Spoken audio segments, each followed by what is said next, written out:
Episode की शुरुआत में हमें हैक्स की लाइब्रेरी दिखाई जाती है जहाँ पे ग्वेन जादू की किताब चुराने आई होती है। यहाँ पर हैक्स खड़खड़ाहट से जग जाता है और लाइब्रेरी में पहुंचता है, पर चार्मकास्टर बताती है कि कोई नहीं है और हैक्स भी वहाँ से वापस चला जाता है। ग्वेन अब धीरे से अपने घर की तरफ निकल जाते हैं। फिर हमें केविन को दिखाया जाता है। ग्वेन के पीछे से आते केविन बोलता है कि मुझे तुम्हारे घर पे टीवी देखनी है। ग्वेन बोलती है ठीक है, पर मुझे परेशान मत करना, और वो अपने रूम में जाकर मैजिक स्पेल्स पढ़ना शुरू करती है। पर वहाँ पर पैराडॉक्स आ जाते हैं जो ग्वेन को समझाते हैं इस तरीके से वक्त में छेड़खानी करना सही बात नहीं है। ग्वेन बोलती है कि मेरे पास यही एक रास्ता है केविन को ठीक करने पर। पैराडॉक्स बोलते हैं इससे बहुत से बदलाव होंगे। ग्वेन कहती है ठीक है, मैं नहीं करूंगी, और पैराडॉक्स वहाँ से चले जाते हैं। ग्वेन फिर से स्पेल पढ़ती है और वक्त में पीछे चली जाती है। पास की ग्वेन महसूस करती है कि सभी लोग फ्रीज हो चुके हैं। तभी वहाँ पर दूसरी ग्वेन आती है जिसे देखकर पास की ग्वेन पूछती है कि तुम कौन है, जिस पर वो बोलती है मैं तुम ही हूं। अपनी बात साबित करने के लिए वो दोनों के सीक्रेट बताती है। इसके बाद ग्वेन समझ जाती है कि ये डेफिनेटली मैं ही हूं। और फ्यूचर की ग्वेन जो बताती है पास की ग्वेन वैसा ही करती है। पहले केविन और बेन को वो हवा में उठा देते हैं, जिसके बाद वो मशीन को डिस्ट्रॉय कर देती है। मशीन के खत्म होने के बाद वो दोनों को नीचे उतारती है। फ्यूचर वाली ग्वेन वापस फ्यूचर में जाती है जहाँ की हालत बहुत ही खराब होती है। रॉक मॉन्स्टर हर जगह घूम रहे होते हैं। वो ग्वेन की तरफ बढ़ते हैं। ग्वेन उन्हें ठिकाने लगाकर सीधा मिस्टर स्मूदी पहुंचती है और बेन को कॉल करती है। जब वो फोन नहीं उठाता तो केविन के घर आ जाती है। वहाँ पे केविन तो नहीं मिलता, पर रॉक मॉन्स्टर उसके पीछे पड़ जाते हैं, जिनसे छुपने के लिए जब वो दीवार के पीछे जाते हैं तो वहाँ पर पैराडॉक्स होते हैं। ग्वेन पूछती है ये सब क्या हुआ, जिस पर पैराडॉक्स बताते हैं ये सब तुम्हारी वजह से। तुम वक्त में पीछे गई और केविन को मॉन्स्टर बनने से पहले ही रोक दिया, जिससे सारे इवेंट चेंज हो गए और हेक्स और चार्मकास्टर ने इस दुनिया पर हमला करके इसे जीत लिया। ग्वेन पूछती है कि बेन कहाँ पर, जिस पर पैराडॉक्स बताते हैं वो पकड़ा गया, और केविन कहाँ पर, जिस पर पैराडॉक्स बताते हैं चलो मैं दिखाता हूँ। और ग्वेन के हेक्स की लाइब्रेरी लेके जाते हैं जहाँ पर केविन को चार्मकास्टर अपना रॉक मॉन्स्टर बना लिया होता है और केविन को टॉर्चर कर रही होती है। ग्वेन पूछती है कि मैं कहाँ पर हूँ। पैराडॉक्स बताता तुम तो कब की मर चुके, जिस पर ग्वेन बोलती है मैं ये सब चेंज करके रहूंगी, और वो लाइब्रेरी की तरफ जाने लगती है। तभी उसके सामने चार्मकास्टर ग्वेन पर जबरदस्त हमला करती है, पर ग्वेन उसके हमले को डॉज करके एक जोरदार इलेक्ट्रिक शॉक देती है, जिससे वो बेहोश हो जाती है। फिर वो अंदर जाती है, पर हैक्स पीछे से ग्वेन से पूछते हैं क्या तुम इस किताब को ढूंढ रही हो, तुम्हें दुनिया फिर से नहीं बदलने दूंगा। तभी वहाँ पे चार्मकास्टर आती है जिसके साथ केविन भी होता है। केविन ग्वेन पर हमला करना शुरू करता है, पहले समझाने की कोशिश करती है, फिर उसके बाद उसे बेहोश कर देती है और वहाँ से निकल जाती है। पर उससे वो तहखाने में पहुंच जाते हैं जहाँ पे बेन बंधा होता है। यहाँ पर सबसे पहले वो आजाद करते बेन को। बेन पूछता है कि तुम तो मर चुकी थी। ग्वेन बोलती है ये सब बहुत कॉम्प्लिकेटेड है, मैं तुम्हें बाद में समझाऊंगी, पहले यहाँ से निकलते हैं। पर चार्मकास्टर केविन के साथ वहाँ पर पहुंच जाती है। बेन बोलता है एक बार तो मैं तुम्हें खो चुका, पर दोबारा नहीं खोऊंगा,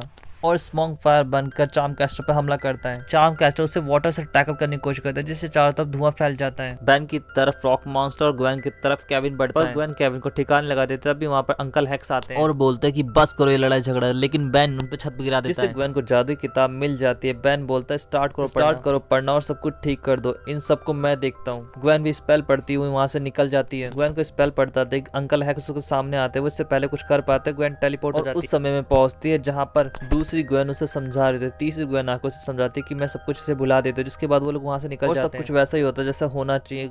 केविन का बेन की मदद करना और ओमनिट्रिक्स का फट जाना। ग्वेन जब प्रेजेंट टाइम में आती है तो देखते ही केविन को गले लगा लेती है और बोलती है मुझे बहुत प्यास लगे, चलो स्मूदी चलते हैं। पर बाहर निकलते ही पैराडॉक्स वहां पे आता है। ग्वेन पूछते है सब सही तो है, जिस पर वो कहते हैं बिल्कुल। और इसके साथ ही एपिसोड यहाँ पे खत्म हो जाता है। दोस्तों आप लोग वीडियो देख तो लेते हो, लेकिन चैनल को सब्सक्राइब नहीं, जल्दी से सब्सक्राइब कर लो ताकि आपको ऐसी और वीडियो मिल सके। सो मिलते हैं इसकी नेक्स्ट वीडियो में। सायोनारा।